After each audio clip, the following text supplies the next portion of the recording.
नमस्कार, बहुत स्वागत है आप सभी का। मैं आपके साथ अस्मिता दुबे और शुरुआत करेंगे हमारे खास कार्यक्रम। आज बात करेंगे यहाँ दवाएं बीमार हैं। जी हाँ, सुनने में जरूर अटपटा लग रहा होगा, लेकिन इस बार मरीज की जगह दवाएं खुद बीमार हो चुकी हैं। फर्ज कीजिए आप किसी बीमारी की चपेट में आ गए तो आप क्या करेंगे? जब आप सीधा सा है, आप डॉक्टर के पास जाएंगे, जिसके बाद डॉक्टर आपको दवाएं लिख कर देगा और आप वो दवाइयां खाएंगे और ये सोचेंगे कि अब आप ठीक हो जाएंगे। लेकिन तब क्या होगा जब दवाओं का कोर्स पूरा होने के बाद भी आप ठीक ना हो और डॉक्टर भी समझ ना पाए कि ये हो क्या रहा है। दरअसल इस खतरनाक स्थिति की तस्वीर आपको बताने की जरूरत इसलिए पड़ी क्योंकि Madhya Pradesh public health service corporation limited की सप्लाई की गई दवाइयों में बड़ी अनियमितता का खुलासा हुआ है। इंदौर के सुपर स्पेशलिटी अस्पताल के डॉक्टरों ने 9 से अधिक दवाओं और इंजेक्शनों में कमी पाई है और ऑपरेशन के बाद मरीजों के स्वास्थ्य के लिए अत्यंत महत्वपूर्ण मानी जाती जो दवाइयां हैं उसमें ये कमी मिली है।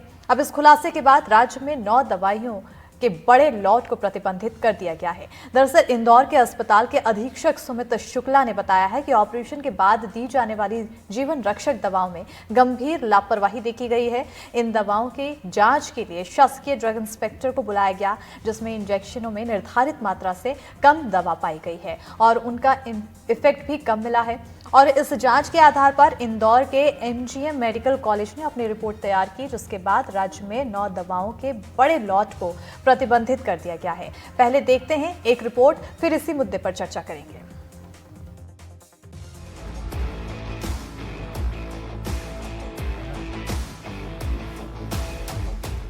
आपने कभी सोचा है कि दवाओं से आप ठीक क्यों नहीं हो रहे? ऐसा ही कुछ इंदौर के सरकारी अस्पताल के डॉक्टरों का सवाल था, जिसकी वजह से पता लगा कि मध्य प्रदेश में कुछ दवाओं की सेहत बेहद खराब है। और मेरे जो डॉक्टर्स हैं जो कि इंटेंसिव केयर में काम करते हैं, ओटी में काम करते हैं, वो मुझे कंटिन्यूसली ये फीडबैक दे रहे थे कि सर एक इंजेक्शन से देने से जो असर आना चाहिए वो उतना आ नहीं रहा है। हम लोगों को कई बार 2-2 इंजेक्शन 3-3 इंजेक्शन भी देने पड़ रहे हैं। दमोह में तो इंट्रावीनस से सलाइन चढ़ाने के बाद 5 गर्भवती महिलाओं की मौत हो गई। दरअसल डॉक्टरों की शिकायत पर एक महत्वपूर्ण जीवन रक्षक दवा एट्रोपिन को परीक्षण के लिए प्रयोगशाला में भेजा गया था। जांच के बाद ये पाया गया कि दवा मानक के अनुरूप नहीं थी और उसमें गंभीर कमी थी, जिसके बाद राज्य में 9 दवाओं के बड़े लॉट को प्रतिबंधित कर दिया गया। इन दवाओं में जीवन रक्षक दवाएं, एंटीबायोटिक्स और मल्टीविटामिन भी शामिल हैं, जो अब राज्य के किसी भी अस्पताल में उपयोग नहीं की जा सकती। MPPHSCL ने सभी जिलों के डीन, CMHO और अस्पताल अधीक्षकों को पत्र जारी कर इन दवाओं के उपयोग पर प्रतिबंध लगा दिया है। दवाइयाँ खरीदते समय उनके सर्टिफिकेट्स हम लोग चेक करते हैं। दवाइयाँ जब आ जाती हैं उसके बाद में उनके सैंपल कलेक्ट करके उनको भी प्रयोगशालाओं में भेजते हैं। उसी का परिणाम है कि ये जिन सप्लायरों ने या जिन फैक्ट्रीज़ ने ऐसी दवाई बनाई थी जो जनता पर असरकारक नहीं थी या जिनका उल्टा असर हो सकता था, ऐसे उनको आइडेंटिफाई यदि हमारे डॉक्टर्स ने किया है, हमारी लेबोरेटरीज ने किया है, तो निश्चित रूप से मैं समझता हूँ कि एक पारदर्शी व्यवस्था है। अब सप्लायरों ने भी कोई गलत दवाई सप्लाई करने का प्रयास किया है, उनको प्रतिबंध भी लगाएंगे, उनको ब्लैक लिस्ट भी करेंगे और उनके खिलाफ जो भी सख्त कानूनी कार्रवाई हो सकती है, ऐसे लोगों के खिलाफ कानून के तहत सख्त कार्रवाई करेंगे। सरकारी अस्पतालों में दवा सप्लाई के लिए NABL सर्टिफाइड लैब का सर्टिफिकेट देना होता है। Madhya Pradesh public health services corporation report सही मिलने पर ही दवा खरीदती है। अस्पताल में स्टोर कीपर शासकीय लैब से जांच कराते हैं। इसके बाद food and drug administration inspector random जांच करते हैं। ये कागजी नियम है। अब चलिए हकीकत दिखाते हैं। ये भोपाल के हमीदिया अस्पताल के अंदर दवा दुकान है। देखिए कैसे बड़े आराम से आज भी हेपरिन नाइट्रोग्लिसरीन हमें मिल गई, वो भी उसी ब्रांड की। बाकायदा खरीदारी की, पैसे चुकाए, बिल भी लिया। कौन कौन से मिल जाएंगे मेरे को बता दीजिए तो मैं जानकारी ले लेती हूँ उनसे जिनको लेना है।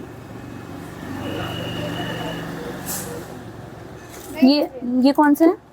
जो आपके चारों मिल जाएंगे। हेपारिन मिलेगी?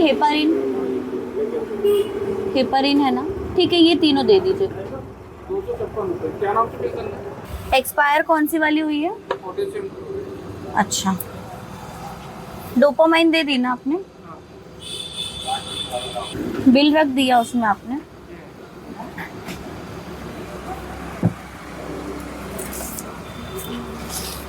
ठीक। जेपी अस्पताल के बाहर निजी दुकानों में भी ये इंजेक्शन आराम से मिलते हैं।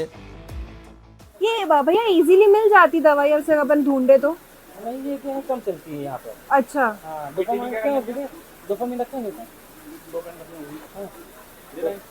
सारी मिल जाएंगी? सारी मिल जाएंगी, दिलवा के रखना है सारी। पोटेशियम ये सभी एक्सपायर हो गया। हाँ, है पालन का पावर तो लिखा ही नहीं। हाँ, तो दिलवा में सब है, मिल जाएंगे सब आप। जैसे ये दवाइयाँ भी है अपनी, ये कुछ दवाइयाँ है, और ये जो डीलर वाला जो सीन रहता है अपना। अच्छा, ये तो इनका वो सप्लायर है। अच्छा, मिल जाएगी, सब मिल जाएगा, सब मिल जाती है। ऐसा तो नहीं है कि मतलब हम आज फोन कर रहे तो फिर नहीं अवेलेबल रहेगा, सारी रहती है। वो इंजेक्शन ठीक है। जिन 9 जीवन रक्षक दवाओं के इंजेक्शनों पर अस्थायी रोक लगाई गई है, उन्हें गहन चिकित्सा इकाई यानी आईसीयू और ऑपरेशन थिएटर में इस्तेमाल किया जाता है। कई जो दवाइयाँ हैं वो जीवन रक्षक दवाइयाँ हैं। इसमें ख़ास तौर पे जो हम आईसीयू में पेशेंट्स जो होते हैं जिनका ब्लड प्रेशर कम होता है, जैसे इसमें एक नाम है डोपामिन, तो वो ऐसी दवाई है कि जब पेशेंट का ब्लड प्रेशर कम होता है तो उसको बढ़ाने के लिए काम में आता है। इसके अलावा अगर पेशेंट जब कार्डियक अरेस्ट में चले जाता है तो उसका जब सीपीआर करते हैं तो वो सीपीआर करने के दौरान ये काम में आने वाली दवाई जैसे नॉरएड्रेनालिन है। तो इस तरह से ये जो दवाइयाँ हैं ये इमरजेंसी सेटअप में जीवन रक्षक दवाइयाँ हैं और इनकी जो गुणवत्ता है ये सर्वश्रेष्ठ होना चाहिए। अगर उसमें कुछ भी कमतर है तो ये बड़ी मतलब कि विपरीत परिणाम देने वाली स्थिति बन सकती है। असली परेशानी ये भी है कि किसी को पता नहीं कितने सालों से गुणवत्ता के साथ समझौता हो रहा है। हमने रैंडमली जो है जांचें करवाई है, तो ये बैच की जो है वो रिपोर्ट अच्छी नहीं आई है, तो रैंडमली भेजा है, जो सामने दिख रहे थे वो भेज दिए। मध्य प्रदेश में पहले WHO GMP सर्टिफाइड कंपनियों से ही दवा खरीदी की व्यवस्था थी, लेकिन इसे बदल दिया गया। कोविड के वक्त से ही मध्य Pradesh public health services corporation जो दवाएं सप्लाई करता है उसकी गुणवत्ता पर सवाल उठे थे। वैसे भी मध्य प्रदेश के अस्पतालों में 90% से अधिक दवाएं मिलती ही नहीं, और जो मिल रही हैं उसकी भी गुणवत्ता या मानक कम पाया गया है, जो गंभीर चिंता का विषय है। भोपाल से अपने सहयोगी अमृतांशी जोशी, तनुश्री और कैमरा पर्सन रिजवान खान के साथ अनुराग द्वारी, NDTV।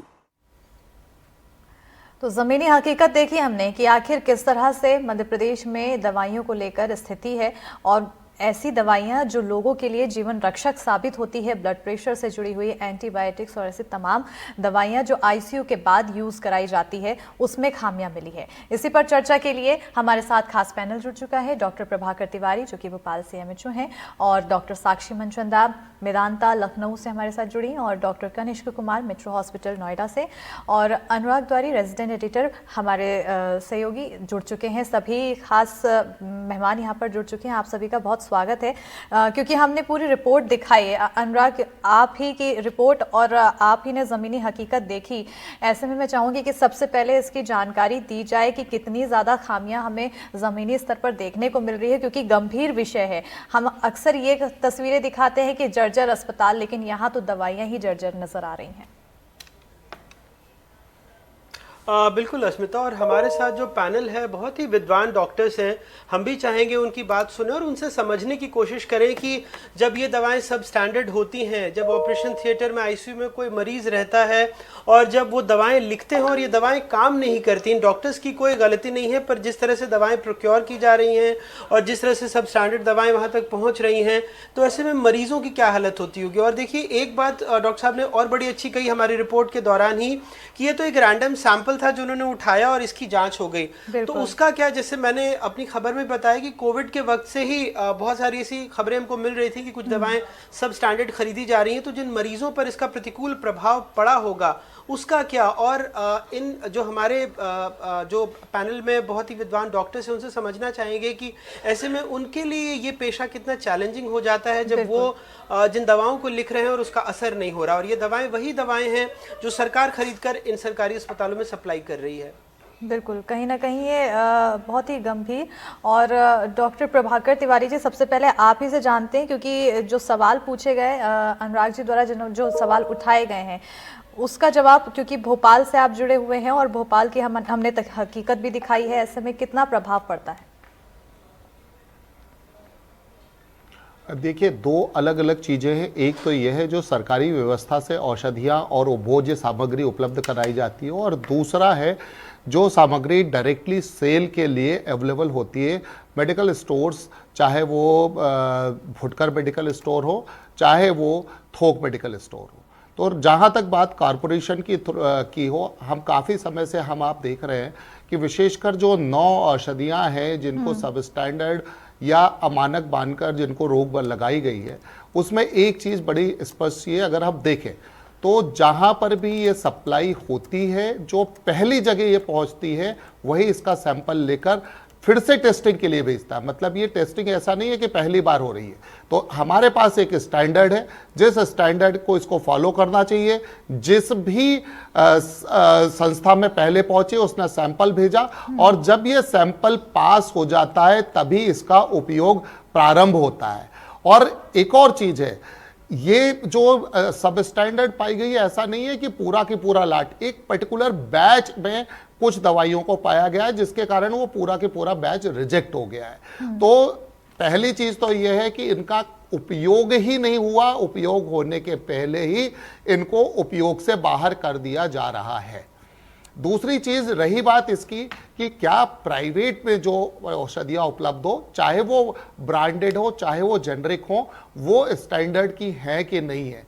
तो जो आती हैं, पहली चीज तो उनको टेस्ट के बाद ही सेल के लिए उपलब्ध कराया जाता है। इसके अलावा अगर आम आदमी को ये शंका है, जैसे अभी आपने रिपोर्ट में दिखाया कि हम रैंडम सैंपल्स ड्रग इंस्पेक्टर्स भी इसके कलेक्ट करते हैं। इसके अलावा अगर आम नागरिक चाहे तो वो भी कोई भी सैंपल कोई भी लेकर उसको हमारी जो ड्रग लैबोरेटरीज हैं उनमें टेस्ट करवा सकता है। तो ये ड्वेल चेकअप है दोनों के लिए, सरकारी के लिए और प्राइवेट के लिए भी, और इसको लगातार काम करना होगा, जिससे कि, और आप देख रहे होंगे कि इसीलिए जो है गुणवत्ता को लेकर लगातार बात होती है, और अगर गुणवत्ता में थोड़ी सी भी कमी हो जाती है तो उसको उपयोग के पहले ही उस पूरे लॉट को सिस्टम से बाहर कर दिया जाता है। बिल्कुल।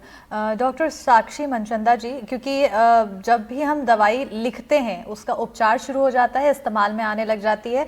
अब वो तब जाना जा सकता है जब कुछ लंबे अरसे के बाद या फिर कोर्स पूरा होता है और उसके बाद भी मरीज को हालत में कुछ भी आराम नहीं मिलता है। ऐसे में जांच ही एक विषय है जो समय समय पर दवाइयों की अगर जांच होती रहे तो पता चलेगा कि ये गुणवत्ताहीन है या फिर गुणवत्ता विहीन है। तो ये आखिर क्या इसका प्रोसेस, कितनी समय पे जांच करनी चाहिए, कितनी जल्दी जांच करनी चाहिए? मेरे ख्याल से ये बहुत जरूरी है, क्योंकि जो ये लाइफ सेविंग मेडिसिन हैं, ये मरीज के एकदम क्रूशियल समय में जरूरत होती है इनकी। जब पेशेंट का हार्ट बंद हो गया है या पेशेंट का बीपी लो हो रहा है, ऐसे में ये मेडिसिन बहुत वाइटल हैं। तो इसके लिए बहुत जरूरी है कि इनकी समय समय पे जांच हो। मुझको लगता है कि एक सिस्टम ऐसा होना चाहिए जिसमें हर बैच में से, नहीं तो एटलीस्ट हर तीसरे या चौथे बैच में से एक बार चेकअप जरूर होना चाहिए, क्योंकि पेशेंट के पास पहुंचने के बाद उसका रिस्पांस नहीं आ रहा है और तब हम रिपोर्ट करें, ये तो सही नहीं है।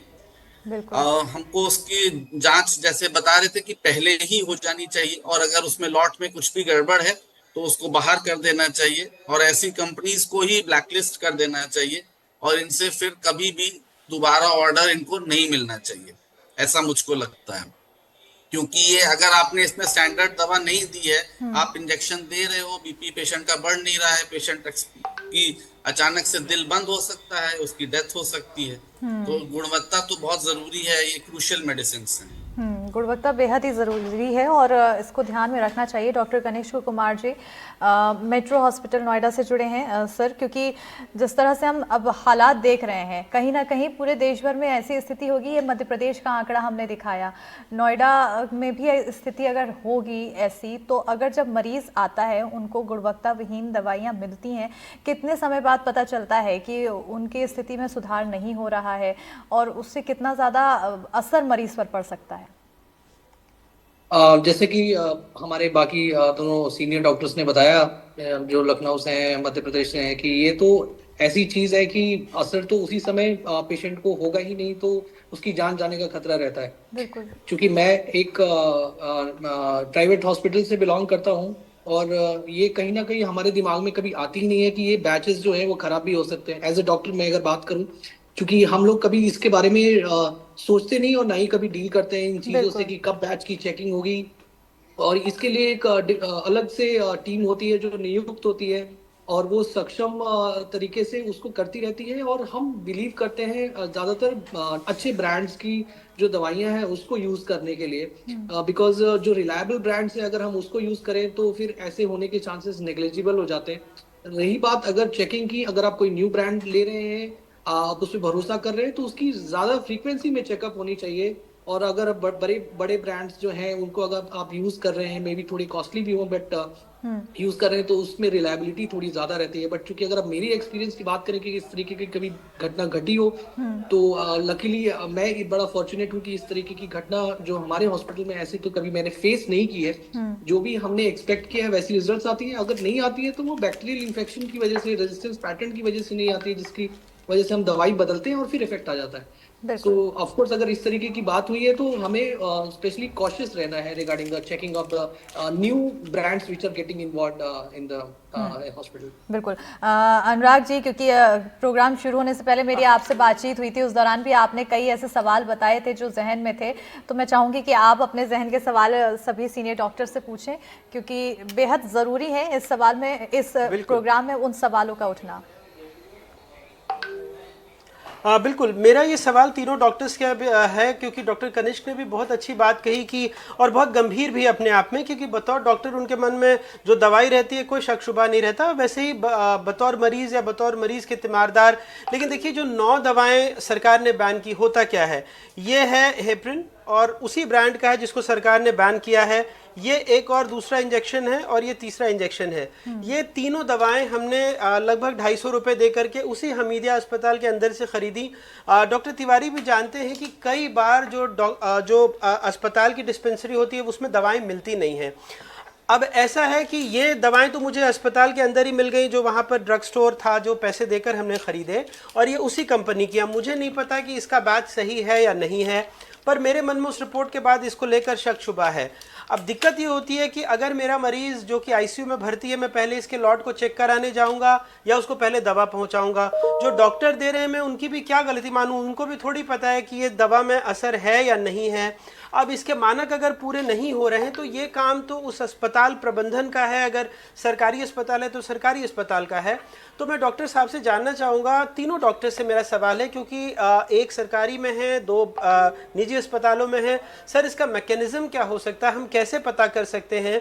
क्योंकि उस वक्त आपके भी जहन में सबसे बड़ा सवाल मरीज़ की जान बचाना है, और अगर मैं उनका रिश्तेदार हूँ या मैं मरीज़ हूँ तो मैं भी सबसे पहले यही चाहूँगा कि किसी तरह उनकी ज़िंदगी बचाई जा सके। तो इसका मैकेनिज़्म क्या हो सकता है ताकि फुल प्रूफ तरीके से उसका इलाज हो सके? मैं जवाब देना चाहूँगा। जैसे आप जो अभी बता रहे हैं कि हेपेरिन आपने ली या डोपामीन, आपने भी वीडियोस दिखाए थे, तो ये हेपेरिन और डोपामीन तो एक्चुअली सॉल्ट नेम है। क्या ये वही कंपनी है? किस कंपनी के हैं? कंपनी की बात नहीं हुई, मतलब बहुत सारी heparin is actually salt name है। बिल्कुल बिल्कुल डॉक्टर, तो जी डॉक्टर साहब वही उसी कंपनी के हैं, इसीलिए हमने वहां जाकर लिया था। जी बिल्कुल उसी कंपनी के हैं, इसकी और इसीलिए हमने उसी डिस्पेंसरी जो अंदर में दवा की दुकान है वहीं से खरीदा और उसी कंपनी का लिया हमने। अच्छा, तो मतलब इसमें फिर अगर कार्रवाई हुई है तो मेरे ख्याल से फिर इसको जैसे दिखाया गया था कि कार्रवाई हुई है और वो बैकलिस्ट करने की बात कर रहे थे जो इंटरव्यूज हुए थे, तो फिर ये अवेलेबिलिटी नहीं होनी चाहिए। अगर वो कंपनी को मतलब बैन कर दिया गया है तो मेरे ख्याल से उस कंपनी का दवाओं की उनके साथ अगर बाकी की भी दवाओं को देखें, अगर उनका असर नहीं होगा तो जो हमारा वर्क डेज का लॉस है, अल्टीमेटली हम मॉर्बिडिटी को बढ़ाएंगे। तो इसलिए दवाओं की गुणवत्ता जो है वो प्राइमरी रिस्पॉन्सिबिलिटी है प्रोड्यूसर्स की भी, डिस्ट्रीब्यूटर्स की भी, रिसिपिएंट्स की भी और गवर्नमेंट की भी। तो जो अभी सरकारी सिस्टम की अगर बात करें तो सरकारी सिस्टम में इसीलिए जब भी कोई दवा सप्लाई की जाती है, मैंने ये अभी बात की है, अभी उसका यूज शुरू नहीं हुआ है। जैसे मान लीजिए कि हमारे 52 जिले हैं, 52 जिले में लगभग हम देखें तो 52 जिला अस्पताल हैं, करीब 300-350 CSCs हैं। इसके अलावा दूसरे हॉस्पिटल से जिस भी हॉस्पिटल में पूरे MP में पहला बैच ये रिसीव होगा, ये उसकी रिस्पॉन्सिबिलिटी है कि उस पहले बैच में से एक रैंडम सैंपल लेकर वो टेस्ट के लिए उसको भेजे, और उस टेस्ट में जब पॉजिटिव रिपोर्ट आती है उसके बाद ही जो उनके नीचे के अधीनस्थ अस्पताल हैं उनमें उसका डिस्ट्रीब्यूशन शुरू होता है। तो इसका मतलब यह है कि अगर उसकी गुणवत्ता प्रमाणित नहीं होगी तो वो जिस स्टोर में पहुंची है, जैसे कि अभी ये एमजीएम मेडिकल कॉलेज के पास पहुंची, एमजीएम मेडिकल कॉलेज ने सैंपल भेजा, ये सैंपल अगर सब स्टैंडर्ड है तो अब ये पूरा के पूरा सैंपल रिजेक्ट कर दिया जाएगा, आगे उसका उपयोग नहीं होगा। तो ये जो है ये सरकार का सिस्टम बड़ा क्लियर है, और इसी तरह से मुझे ऐसा लगता है कि जो बड़े हॉस्पिटल्स हैं, बड़ी हॉस्पिटल चेन्स हैं, चाहे वो बात अपोलो की हो, चाहे मैक्स की हो, या कोई भी XYZ बड़े हॉस्पिटल्स हैं, आजकल बहुत अच्छे हॉस्पिटल्स हैं, उनके बारे में मुझे जानकारी नहीं है, और मुझे पूरा भरोसा है कि जिस तरह से मरीज उन पर भरोसा करते हैं, निश्चित तौर पर उन्होंने भी अपने यहाँ पर कोई प्रक्रिया जरूर बनाई होगी जिससे डॉक्टर्स और पेशेंट्स दोनों का भरोसा उन पर बना रहे। बिल्कुल। इसमें मैं एक चीज जो कहना चाहूंगा, मैं शायद रिपीटेशन नहीं करूं उस चीज का, कि एज ए डॉक्टर सबसे पहली बात, हम कभी इसके बारे में सोचते नहीं कि ये कौन सी दवाई आ रही है और इसका स्टैंडर्ड क्या है। सो ये मैनेजमेंट का रोल रहता है कि आप किस ब्रांड को सेलेक्ट कर रहे हो। मैं जो तस्वीरें देख पा रहा हूँ, मैंने एक्चुअली इन ब्रांड्स के बारे में शायद सुना नहीं है, और शायद ये हमारे पास यूज भी नहीं होती। स्पेशली आपको उस ब्रांड के लिए बड़ा कॉशियस रहना है, क्योंकि जो रॉ मटेरियल है वो तो शायद सेम ही रहेगा, बट आप डिफरेंट ब्रांड्स, जैसे एक शूज है उसके बहुत सारे ब्रांड होते हैं, वैसे ही इस दवाई का जो अंदर का जो मटेरियल है वो सेम रहेगा और बाकी ब्रांड्स होंगे। सो ब्रांड्स में कमी है कहीं ना कहीं, अच्छे ब्रांड्स यूज करने चाहिए, और जो बैचेस की चेकिंग और एक अच्छा दवाई ढूंढना और उसको यूज करना, इसमें कहीं ना कहीं डॉक्टर से ज्यादा मैनेजमेंट का ही रोल है। इनफैक्ट मैं तो कहूँगा पूरे तरीके से मैनेजमेंट का रोल है। अगर वो स्ट्रिक्ट है और ध्यान रखते हैं तो मुझे नहीं लगता कि इस तरीके की प्रॉब्लम शायद कभी भी आ सकती है। और अगर कभी बाई चांस आई और पकड़ी गई तो आप उस जो ब्रांड है उसको ब्लैकलिस्ट करेंगे, उसके साथ साथ उस पर कानूनी कार्रवाई भी होनी चाहिए, ताकि एक एग्जाम्पल सेट हो सके कि एटलीस्ट दवाइयों के मामले में जहाँ पे इतनी जाने लाइन पर है उस पर कोई भी किसी भी तरीके की कॉम्प्रोमाइज ना हो, क्योंकि एक डॉक्टर बड़ा डिफीटेड फील करेगा अगर ये जो किसी की अगर डेथ दवाइयों के खराब होने की वजह से हो जाए। बिल्कुल, क्योंकि अनुराग जी आपने जो सवाल पूछा इसमें मेरा भी एक सवाल है जो मैं ऐड करना चाहूँगी। जैसा कि आपने ग्राउंड रिपोर्ट में भी ये दिखाया था, MPPH SCL की तरफ से जब कोरोना काल का समय था उस दौरान भी खामियां पाई गई थी, तो ऐसे में आखिर इस पर कार्रवाई कितने समय में करनी चाहिए? क्योंकि एक बार अगर खामी मिलती है उसको वो दुरुस्त कर लेता है, अब दोबारा फिर से कमियाँ पाई जाती हैं, 9 दवाइयाँ प्रतिबंधित की जाती है, और ऐसे में बार बार अगर कमियाँ मिल रही है तो इसको लेकर कुछ स्ट्रिक्ट एक्शन होना चाहिए। डॉक्टर बिल्कुल, मुझे लगता है कि हमारे पैनल में डॉक्टर तिवारी हैं ही, और वो जी बिल्कुल वो इस सवाल का सही जवाब दे पाएंगे। बिल्कुल नहीं, आपकी बात बिल्कुल सही है कि अगर किसी भी दवाई में खामी पाई जाती है तो निश्चित तौर पर उसके विरुद्ध कठोरतम कार्यवाही की जानी चाहिए, जिसमें लाइसेंस को वो करना, विलंबित करना भी शामिल है। एक चीज और है, जैसे अभी डॉक्टर साहब बता रहे थे, कई बार ऐसा होता है कि एक ही ग्रुप की कई कंपनीज रहती हैं, वो कंपनीज अलग अलग ब्रांड नेम से और कई बार जेनरिक तौर पर उसी मॉलिक्यूल को अलग अलग नामों से बेचती हैं। कई बार वो जेनरिक नाम से, जैसे फॉर एग्जांपल हम मान लें कि पैरासीटामॉल है, वही कंपनी पैरासीटामॉल के नाम से बेचती है, और वही कंपनी उनको कोई भी ब्रांड देकर, नाम देकर, बहुत सारे ब्रांड्स यहाँ पर अवेलेबल है वो भी देते हैं। तो शायद मुझे ऐसा लगता है कि जैसा आपने सजेस्ट किया है, निश्चित तौर पर सरकार में इसकी चर्चा होनी चाहिए कि अगर कोई एक बैच एक्सीडेंटली खराब निकलता है या एक्सीडेंटली सब स्टैंडर्ड निकलता है तब तो ठीक है, पर अगर बार बार ये दोहराई जाती है तो निश्चित तौर पर कठोरतम कार्यवाही उस कंपनी के विरुद्ध होनी चाहिए। और जब तक ये नहीं होगा, ऐसा होगा तो निश्चित तौर पर नागरिकों का भरोसा और चिकित्सकों का भरोसा दोनों कायम रहेगा। बिल्कुल, चिकित्सकों का भरोसा है, नागरिकों का भरोसा है, लेकिन अब सवाल ये है कि चैलेंजेस भी अधिक हो गए हैं। अभी तक मरीज जब दवाई लेने जाता है तो वो उसका एक्सपायरी डेट चेक करता है, लेकिन अब गुणवत्ता भी चेक करने की यहाँ पर बात आ गई है। कितना ज़्यादा चैलेंजिंग आने वाले समय में और यहाँ पर पैदा होती जा रही है, साक्षी जी?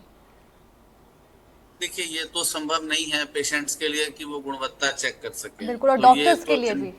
ये हाँ, डॉक्टर्स के लिए भी संभव नहीं है। ये जिम्मेदारी तो एडमिनिस्ट्रेशन को ही उठानी पड़ेगी। हमारे यहाँ जैसे मैं सिस्टम बता रहा था कि हमारी एडमिनिस्ट्रेशन टीम काफी स्ट्रांग है। हम लोग कोई किसी पेशेंट को कभी कोई ड्रग रिएक्शन भी होता है, चाहे वो उसको एलर्जी ही हो उस दवा से, उस वजह से हुआ हो, तो उसको रिपोर्ट करना होता है।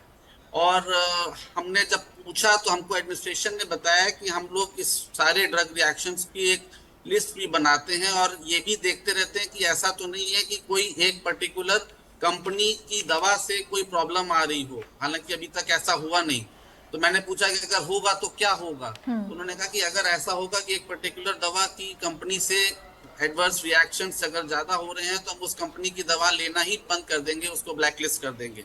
अभी तक ऐसे नौबत मेदांता में नहीं हुई, लेकिन ऐसा ही कुछ एक प्रोसीजर गवर्नमेंट में भी होना चाहिए कि अगर किसी पर्टिकुलर कंपनी की एक बैच, चलिए जैसे बता रहे थे डॉक्टर तिवारी की एक बैच अगर गड़बड़ है तो ठीक है, लेकिन अगर रिपीटेडली चाहे दूसरी ही मेडिसिन से रिएक्शंस हो रहे हो, गुणवत्ता में कमी पाई जा रही हो, तो फिर उस कंपनी को ब्लैकलिस्ट करके उससे लेना ही माल खत्म कर देना चाहिए। ऐसा मेरा ओपिनियन है। बिल्कुल, कहीं ना कहीं क्योंकि लोगों की जान से जुड़ा हुआ ये पूरा मामला है, लोगों की सेहत से जुड़ा हुआ ये विषय है और दवाइयाँ जीवन रक्षक है।